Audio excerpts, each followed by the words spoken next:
Muito obrigado, Peter. Mais uma vez, né, a gente tem uma imensa satisfação de participar de um congresso aqui no INRAD, né, que é a casa da gente, então a gente sempre gosta de voltar aqui para o Instituto. E nós fomos convidados para falar de dois temas, então serão duas aulas na sequência. A primeira aula será sobre os critérios diagnósticos de estenose da carótida interna, né? Então, eu vou falar algumas coisas que já são conhecidas e que são na maior parte das vezes, conhecidas de médicos que fazem ultrassom até nem com tanta frequência em relação ao Doppler de carótidas especificamente. E vou falar de outros critérios que não são tão consagrados assim na literatura, né? Então, nós vamos falar agora, nessa primeira apresentação, sobre os critérios para a estenose de carótidas. Bom, não precisa entrar em detalhes em relação da importância da doença cerebrovascular. Então, a doença cerebrovascular tem uma incidência muito alta no mundo inteiro, não só nos países de primeiro mundo, como também nos demais países, né? E nós sabemos que 80% dos AVCs têm origem tromboembólica e a maior parte desses êmbolos são provenientes de placas nas artérias carótidas. Então, daí a importância de nós realizarmos algum método de imagem para tentar diagnosticar estenoses da carótida interna. Bom, qual seria, então, o grau de estenose para que esse paciente fosse operado, né? Critérios foram desenvolvidos, né, através da arteriografia, né? A arteriografia fez, através de alguns estudos, o NASCET e o SCT principalmente, e acharam que a cirurgia para estenose de carótidas seria melhor quando o paciente tivesse uma estenose entre 70% e 99%. Então, a partir de 70% a 99%, esses pacientes têm uma indicação formal, apesar que esses critérios têm sido alterados também, né? Eles têm tido atualmente uma tendência a operar com estenoses até maiores, eles aguardam um pouco mais, então eles estão sendo mais conservadores em relação à cirurgia. Porém, esse NASCET, principalmente, ele chegou a essa conclusão e essa o grau de estenose para a indicação formal de cirurgia, ainda é considerado como indicação formal. O NASCET, como nós sabemos, ele correlaciona o grau de estenose no ponto da estenose com o calibre da artéria imediatamente após, né? E as tabelas, que são as tabelas mais respeitadas, inclusive a tabela que nós utilizamos atualmente, que é a tabela do consenso de 2003, ele correlaciona as velocidades ao Doppler com os critérios de NASCET e, a partir daí, essas tabelas foram desenvolvidas. Em relação à técnica de exame, acho que o Peter já comentou, a gente não precisa discutir muito em relação à técnica de exame, é só lembrar que nós utilizamos transdutores diversos, não só os transdutores lineares, de mais baixa frequência, normalmente entre 6 a 10 MHz, mas, eventualmente, podemos utilizar transdutores convexos, né? Transdutores convexos, principalmente de cabeça pequena, que nós conseguimos caracterizar melhor a bifurcação carotídea. Em relação ao posicionamento, também não tem muito o que falar a respeito. E lembrar que, no caso de estenose de carótidas, não só da carótida interna, pode ocorrer também estenoses em segmentos mais proximais, né? Então, quando o segmento é muito proximal na carótida comum esquerda, ou mesmo na carótida comum direita e no tronco arterial braquicefálico, nós podemos utilizar transdutores convexos, né? Angulando caudalmente, nós conseguimos localizar melhor a emergência desses vasos e diagnosticar também estenoses nesses segmentos. Em relação à diferenciação, não vou falar, porque o Dr. Peter já comentou numa aula anterior, né? A diferença entre a interna e a externa é muito importante nesse diagnóstico. A diferenciação entre interna e externa também já foi citado, né? Que a interna tem um padrão de mais baixa resistência do leito vascular distal e a externa, pelo contrário, tem um padrão de mais alta resistência. Bom, então, para fazer o diagnóstico de estenose de carótidas, o ultrassom ele dispõe de 3 dispositivos, digamos assim, específicos, né? A imagem modo B, que vai avaliar a presença de placas, o Doppler colorido, que vai avaliar o turbilhonamento do fluxo, que está associado com estenose significativa, e o Doppler pulsado, que é, na verdade, quem vai dar o grau de estenose verdadeiramente. É ele que vai classificar se existiu uma estenose, se a estenose é acima de 50% ou não. Bom, em relação às placas, né, lógico, nós estamos fazendo o exame, começamos a fazer o exame e começamos sempre com a imagem modo B, né? Na imagem modo B, nós podemos já caracterizar ou não a presença de placas, como nós vemos aqui, placas que podem ser calcificadas ou não calcificadas, né, placas vulneráveis, e nós já suspeitamos aí de uma provável estenose significativa. Então, o primeiro passo é a imagem modo B. Logo depois, utilizamos a imagem com o Doppler colorido, né? O Doppler colorido ele vai indicar pontos de provável estenose com turbilhonamento de fluxo. Onde existir um turbilhonamento de fluxo, como nós vemos aqui, nós já podemos suspeitar de uma eventual estenose significativa. Então, aparece o que nós chamamos de aliasing na cor, onde a velocidade está tão alta que o fluxo já começa a aparecer invertido naquele local. Então, é esse local que deve ser avaliado pelo Doppler pulsado. Uma imagem aqui, então, com uma placa determinando algum grau de estenose, nós vemos aqui o aliasing, o turbilhonamento do fluxo, e nessa outra imagem, uma estenose não tão significativa, porque nós vemos que o turbilhonamento já não é tão importante quando nós comparamos com essa outra imagem aqui à direita. Um outro exemplo, uma placa altamente vulnerável, digamos assim, com uma superfície bem irregular, ulcerada, uma placa mole, e quando nós colocamos o Doppler colorido, nós podemos ver que existe um turbilhonamento de fluxo nesse ponto. É aí que deve ser avaliado o Doppler pulsado para ver se existe um aumento dessa velocidade. E, por último, a avaliação pelo Doppler espectral. O Doppler espectral é, na verdade, quem realmente fornece o grau de estenose da carótida ou de uma artéria qualquer onde se suspeita de uma estenose significativa. Quais são os achados na estenose? Primeira coisa, borramento da janela sistólica, né? Um vaso que não possua estenose, ele vai ter uma janela sistólica limpa, ou seja, as velocidades das hemácias, ou as hemácias, elas correm numa velocidade mais ou menos homogênea, porque não existe turbilhonamento de fluxo. Então, a janela sistólica vai aparecer limpa e a velocidade vai aparecer normal. Já numa estenose significativa, nós temos um borramento da janela sistólica, como nós podemos ver aqui, borramento da janela sistólica, com velocidades mais elevadas. Então, os dois critérios que no espectral já chamam a atenção: borramento da janela sistólica e aumento da velocidade de fluxo de forma significativa.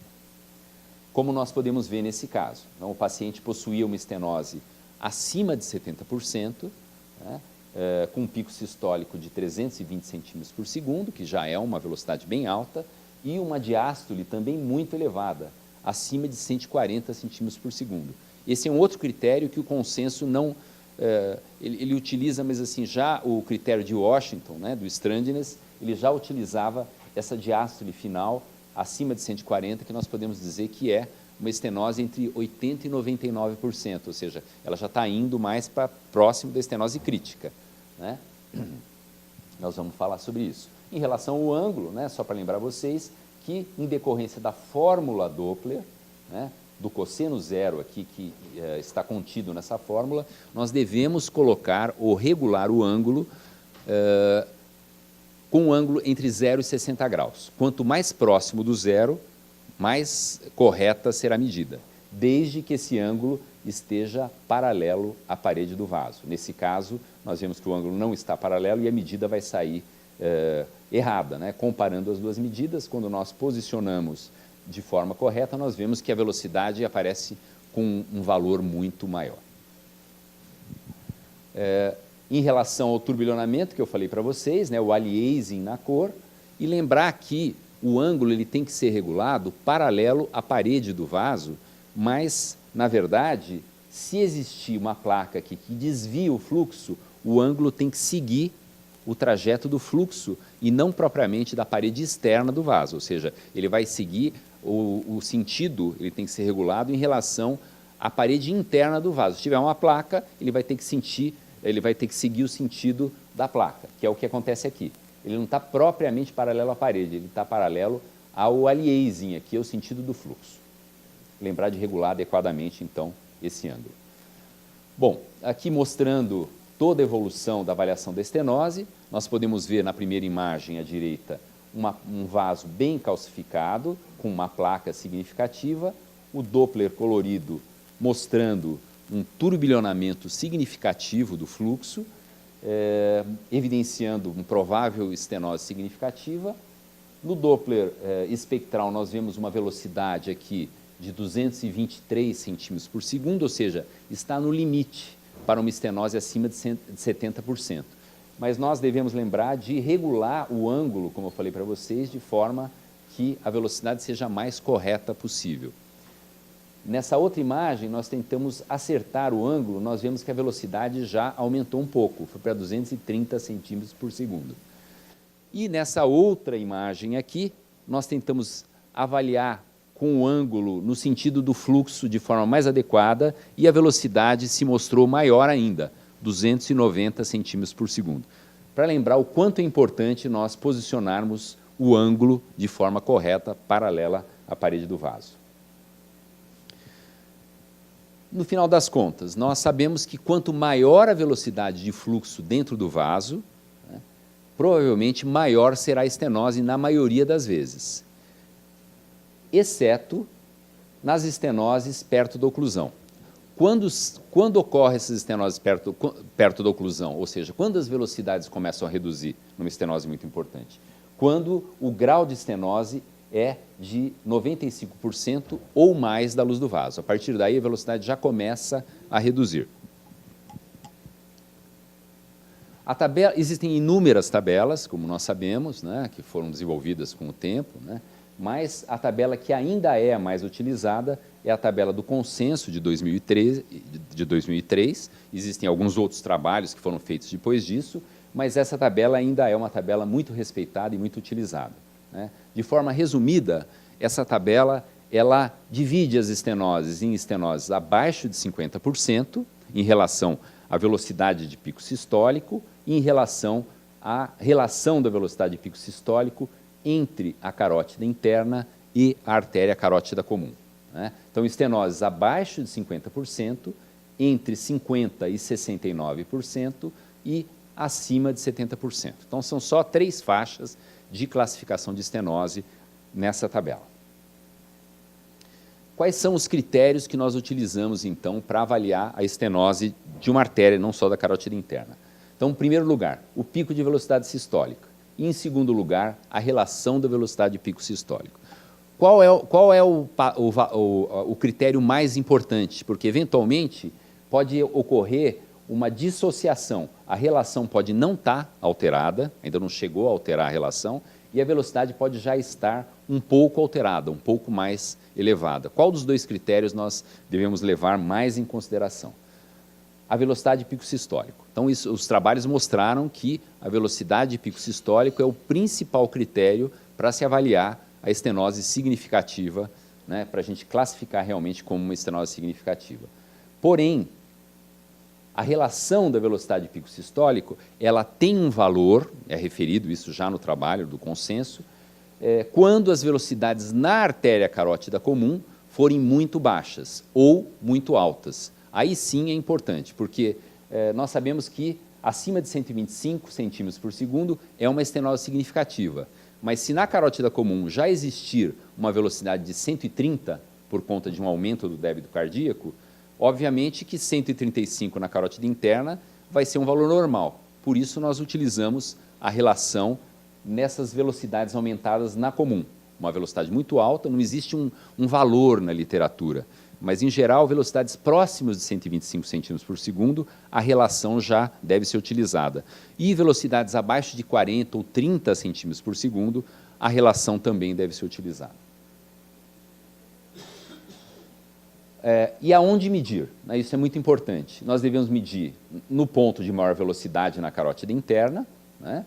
E na carótida comum nós devemos medir no segmento mais distal possível da carótida comum, porque a relação, os trabalhos foram feitos com essa relação da velocidade distal na carótida comum, porque a velocidade mais proximal na carótida comum, normalmente ela é um pouco mais elevada porque ela está próximo do coração. Aqui, só para dar um exemplo para vocês, acho que não roda esse filme. Será que você consegue rodar? Porque ele estava rodando, tem vários filmes. Tem que dar lá? Você consegue me ajudar aí? Porque eu vou mostrar vários filmes, por favor. É só clicar em cima do vídeo. Clicou? Isso. Então, nós vemos aqui a velocidade de pico sistólico, que chega a 300 centímetros por segundo, e a diástole final, que está provavelmente perto de 140 centímetros por segundo. Então, esse padrão é importante, eu vou mostrar para vocês, que essa já deve ser uma estenose que está chegando perto da estenose crítica, porque a diástole, não sei se vocês viram, estava muito elevada, né? Nós vamos mostrar isso para vocês. Uma coisa que a literatura ela não fala muito, e é uma coisa muito importante para o cirurgião vascular. Existe um grau de estenose, que é dado por essa tabela, que é entre 50% e 69%. Só que para o cirurgião vascular, se for perto de 69%, dependendo da clínica do paciente, se ele tiver um evento hemisférico, enfim, se estiver perto de 69%, eles podem indicar a cirurgia. Agora, se for de 50% a 69%, próximo a 50%, provavelmente eles não vão indicar cirurgia. Está muito longe daquele valor de corte para se indicar cirurgia. Só que isso a tabela não fala, né? Mas a gente pode inferir que está entre 50% e 69%, mais perto de 69% ou mais perto de 50%. Isso vai ajudar o cirurgião vascular, né? Então, por quê? Porque, pelos critérios lá de Nassett, geralmente eles operam em torno de 70%. Então, se estiver chegando perto de 70%, com eventos hemisféricos, provavelmente eles já começam a pensar em operar. Então, nós devemos falar de 50% a 69%, mais próximo de 50%, se os valores estiverem mais próximos de 50%. A velocidade de pico sistólico e a relação da velocidade de pico sistólico. E de 50% a 69%, mais próximo de 69% também, sempre valorizando os dois, a velocidade de pico sistólico e a relação da velocidade de pico sistólico. Então, esse dado é muito importante para o cirurgião vascular. Em geral, a literatura não comenta muito. Tá? Outro dado importante é em relação, quando a velocidade bate na tabela ali, né? Quando acontece um valor muito intermediário. Então, nós sabemos que acima de 125 é uma estenose acima de 50%. Mas, às vezes, nós mesmos realizando o exame, ou um exame subsequentes, em um exame você vai pegar 127 centímetros por segundo e no outro exame você vai pegar 124 centímetros por segundo. Agora, você vai dar acima de 50 ou abaixo de 50? Né? Então, nós devemos, de preferência, se os valores estiverem muito no limite, não colocar que está entre 50 e 69. Colocar que está em torno de, ou de aproximadamente 50%. Né? É mais fidedigno você colocar isso, não vai ter um problema com outro médico, porque você colocou que estava abaixo de 50 e o outro colocou que estava acima, né? E eles sabem que realmente está ali no limite. A mesma coisa em relação a 70%. Se estiver no limite, colocar que está de aproximadamente 70%. Outro critério que a própria tabela do consenso fala, mas ela não especifica tão bem, é nas estenoses acima de 70%. O consenso fala que nós devemos colocar acima de 70%, não perto da oclusão, ou acima de 70%, próximo à oclusão. Né? Isso é importante. E quando ela estiver próxima à oclusão, a velocidade de fluxo pode estar aumentada ou ela pode estar reduzida. Isso a própria tabela do consenso fala. Eles só não falam o quanto é esse aumentado e o quanto é esse reduzido. Né? Vai ser uma questão de bom senso aí. Né? Qual é a estenose acima? Como nós podemos falar que a estenose é acima de 70% perto da oclusão? Quando nós virmos na imagem modo B e no Doppler colorido que o fluxo está filiforme, um fluxo com uma artéria com calibre muito reduzido, já visualmente no colorido e no modo B, nós podemos dizer que existe uma estenose perto da oclusão. Agora, essa estenose perto da oclusão pode ter velocidades aumentadas, né? Não existe um critério para falar que é perto da oclusão em relação ao pico sistólico mais alto, mas, em geral, velocidades diastólicas finais acima de 140 e relações acima de 6 já é uma estenose que está chegando perto da oclusão. Então, nós podemos dizer estenose perto da oclusão com velocidades aumentadas, ou estenose perto da oclusão com velocidades reduzidas. O Dr. Peter mostrou um caso aí, né? Então, você vê que o fluxo está filiforme, a velocidade está com 10 centímetros por segundo, é uma estenose perto da oclusão, porém a velocidade está reduzida. Por que a gente tem que... É interessante nós falarmos isso no laudo, né? É interessante você falar se é perto da oclusão com velocidade aumentada ou reduzida. Porque, se a velocidade estiver elevada, o risco de embolização ainda é grande.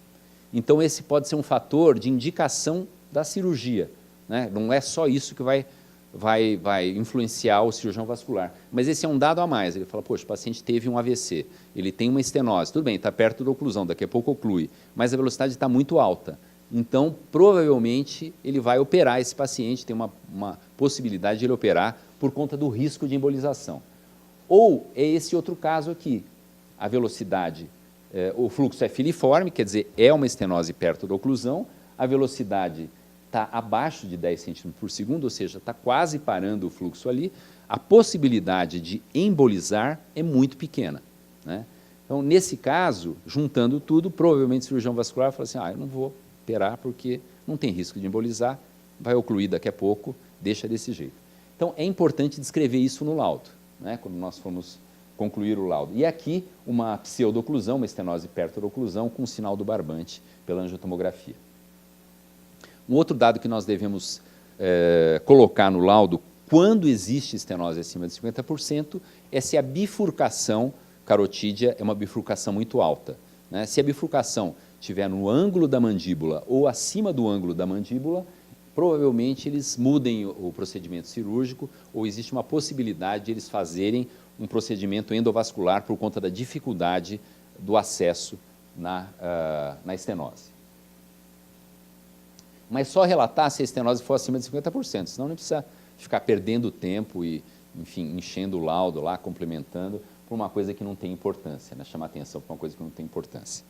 Um outro aspecto, que são detalhes que para o cirurgião, para a gente aparentemente não faz muito sentido, mas para o cirurgião vascular tem significado, que é se nós conseguirmos ver a extensão da estenose, né? Se nós virmos que tem estenose significativa e conseguirmos medir a extensão, isso pode ajudar o cirurgião vascular, ele já entra preparado sabendo que vai ser mais difícil passar um stent, ou mais difícil fazer uma cirurgia, porque a extensão é pequena ou a extensão é grande. Então, isso nós podemos colocar no laudo também, a extensão da estenose na carótida interna. E, por último, em relação à estenose, falar um pouquinho para vocês do laudo, como nós podemos concluir um laudo de estenose ou descrever no corpo do laudo, né? São muitas variáveis, né? Então, lembrar que nós podemos colocar estenose entre 50% e 69%, ou estenose acima de 70%, na carótida interna direita ou esquerda, caracterizada por aumento da velocidade de pico sistólico de tanto e relação da velocidade de pico sistólico de tanto. Então, isso daí eu acho que é importante na hora da descrição, você colocar que tem estenose, mas colocar a velocidade de pico sistólico já na mesma frase para mostrar por que você concluiu que tem estenose. Ou você colocar assim, estenose entre 50% e 69%, né, na direita ou na esquerda, mais próximo de 50% ou mais próximo de 69%. Então, isso é importante, como eu citei durante a aula. Ou ainda, estenose acima de 70%, à direita ou à esquerda, né, que não está perto da oclusão, né, como eu havia falado. Ou acima de 70%, que está perto da oclusão. Mas aí, se estiver perto da oclusão, colocar, está perto da oclusão, ainda com velocidades aumentadas, né? Você pode até arriscar colocar entre parênteses, as velocidades estão aumentadas, ainda persiste um risco de embolização. Tem gente que não gosta, porque acha que vai comprometer e tal. Você pode até ligar para o médico e falar, olha, eu vi lá, as velocidades estão elevadas, então ainda tem, né, em termos de risco de embolização, ainda persiste. Ou, ao contrário, estenose perto da oclusão com velocidades reduzidas. Aí você pode colocar no laudo sem problema. O risco de embolização é menor, provavelmente menor, com essas velocidades reduzidas, né? Então é importante e é interessante escrever isso no laudo. E, por último, né, aquilo que eu havia falado para vocês, estenose de aproximadamente 50% ou de aproximadamente 70%, né, não especificando a faixa de 70 a 99 ou de 50 a 69. Então, em torno de. Tá? Então, com essas frases, nós podemos descrever a maior parte das estenoses de carótida, especificando bem o tipo de estenose que esse paciente tem. Bom, em relação à estenose, se vocês tiverem alguma dúvida, fiquem à vontade. Sei que tem alguns critérios que na literatura às vezes a gente não... Mas estão à vontade para responder, porque eu vou passar para outra apresentação.